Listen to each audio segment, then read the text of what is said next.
I support the war against Greg Johnson. Honestly, the way he begs for donations is extremely wrestling and pathetic and counterculture. I'm just reading from the Discord right now, from the Asian Aryan Discord, which I suggest everyone join. So, I thought I'd make a video about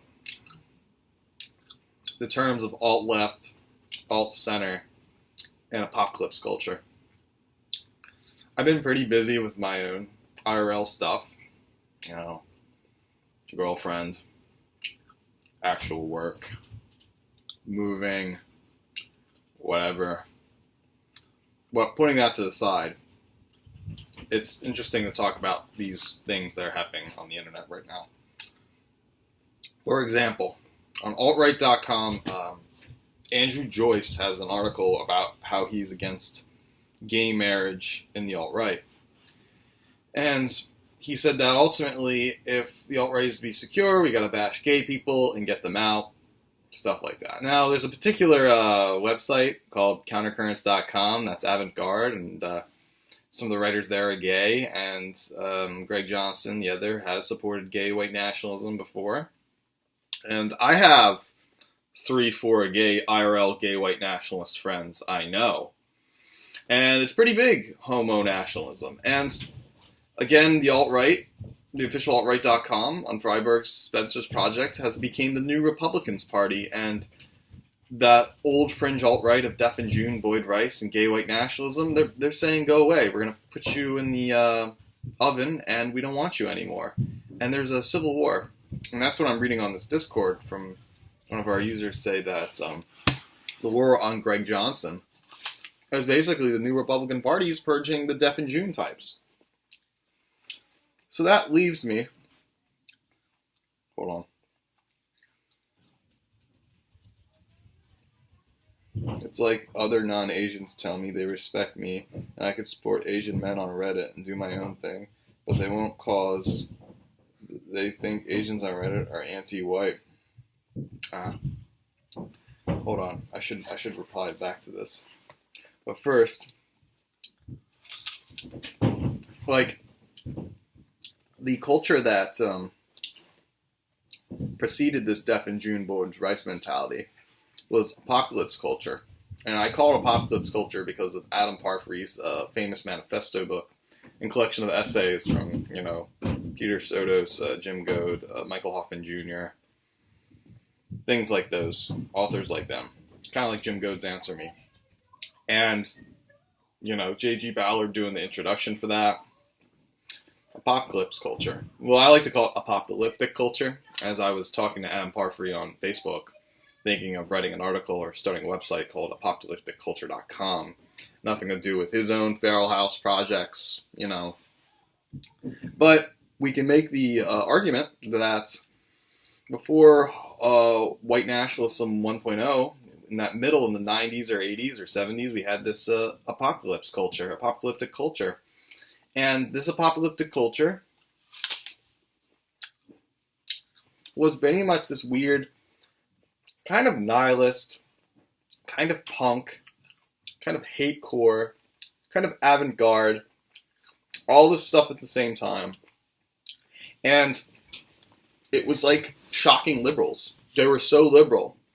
They said, oh, you got to be open to the ideals of Oswald Spengler and right-wing imagery and child porn, or the lore of serial killers. The most immoral thing you could think of in your head.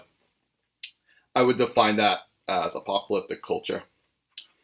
Now, countercurrents, I believe, coming from the white nationalism 1.0 with Alex Linder and his whole shock art stuff where he yells at things, you could take aspects of white nationalism, like Jason Blaba's Siege and the Turner Diaries, and lo and behold, that becomes its own scene. Now, that created definitely white nationalism 1.0, as everybody likes to call it.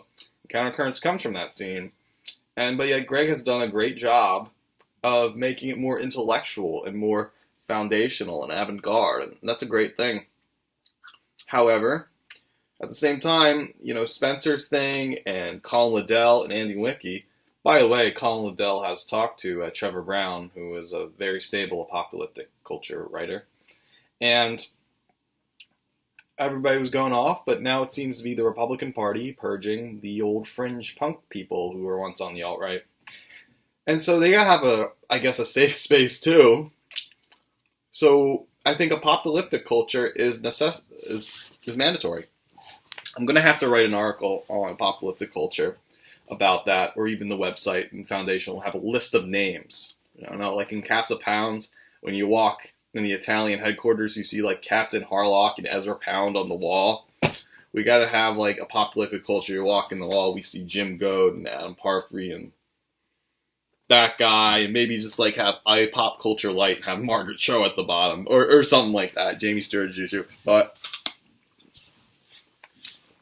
this has a lot to do with the creation of the blogging sphere of an alt-left and alt-center. I was totally on the alt-left thing 3 years ago when Rabbit made www.altleft.com.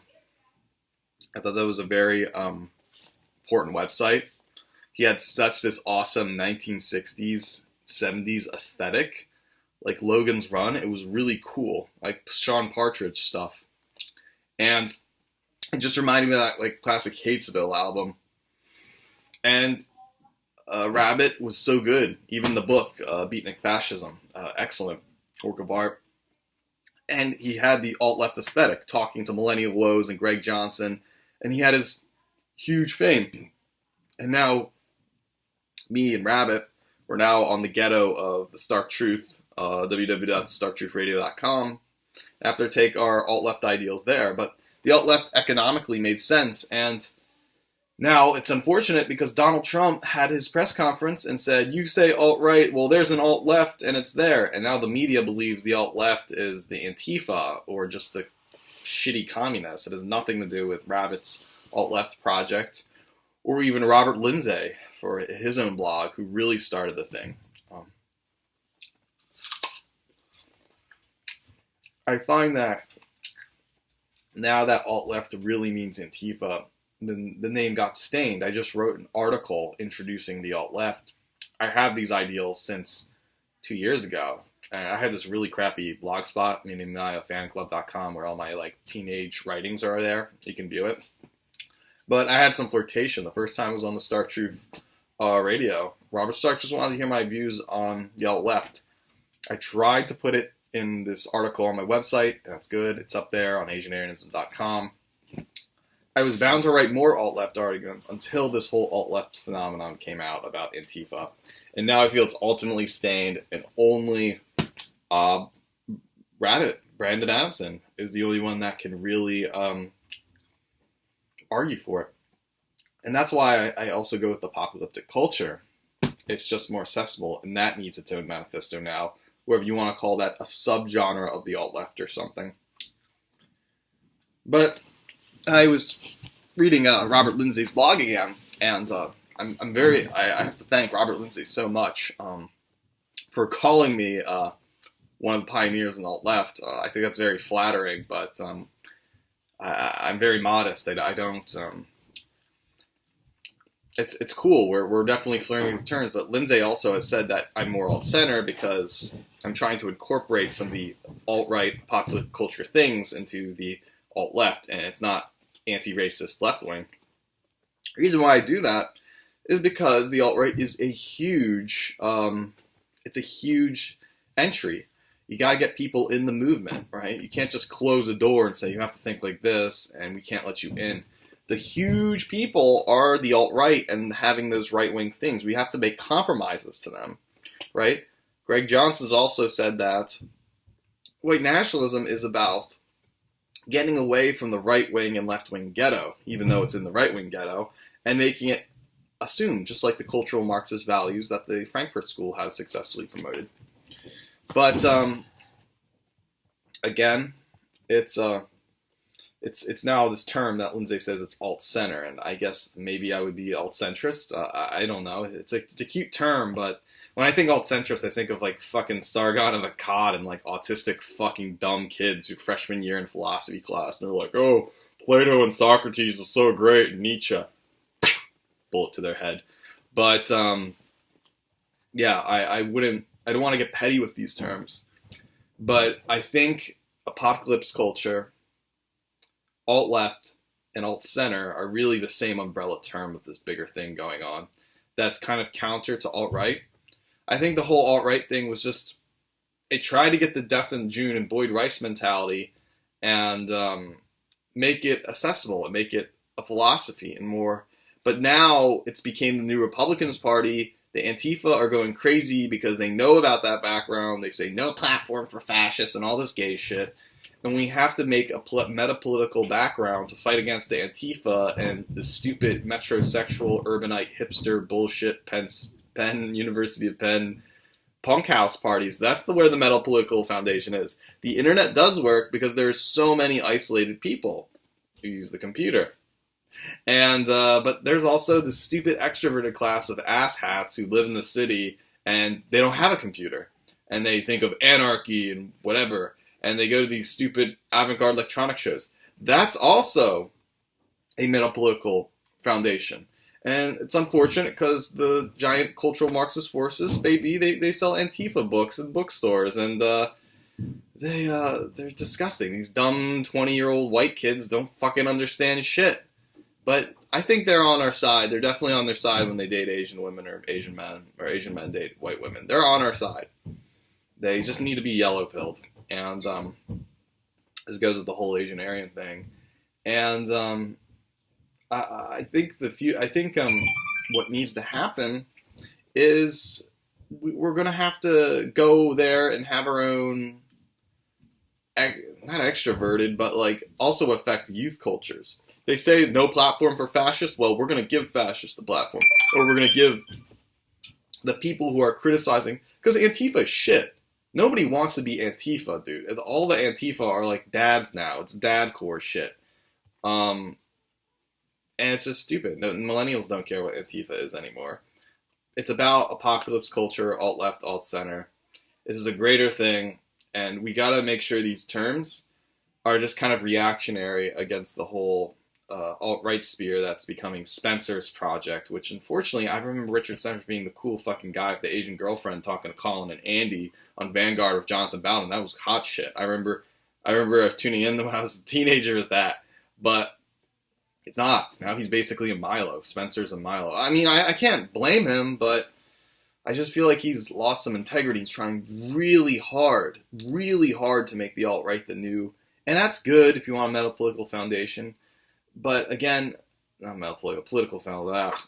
This is avant-garde art. I'm an artist, and as an artist, we have to plant seeds to make a new art scene that's innovative, right? Dumb kids like Vaporwave and OKKO and bullshit like that, right? We have to make metapolitics or a background that's accessible to ideals of Asian Aryanism or an alt-left, alt-center, whatever, or apocalypse culture. We want to make the new avant-garde art where the both left and right wing hates it and normies hate it in general. And you become this fringe outsider, but very smart and intellectual, not this like bullshit leftist. Like, you know, Jack Donovan's book, Androphilia, you know. The gay people shouldn't be belonged in the left wing. Gay people can be right wing too. You know, it's that simple to think about. Anyway, just gonna check my Discord before I close this video. What? Papa Parrot needs our help. Oh, damn. Matt Parrott got fined with a civil rights disorder. You know, Matt Parrott also wanted me to send me in the gas chambers. In a Stark Truth episode about yaoi and gay anime boys and Kazetiki no Uta, he wrote a comment about Robert saying it would be a sad day to put both of you in the oven. So I kind of have a grudge against Matt Parrott because he's angry, he wants to put me in the oven, but I don't know. I'll put him in the oven first, bitch.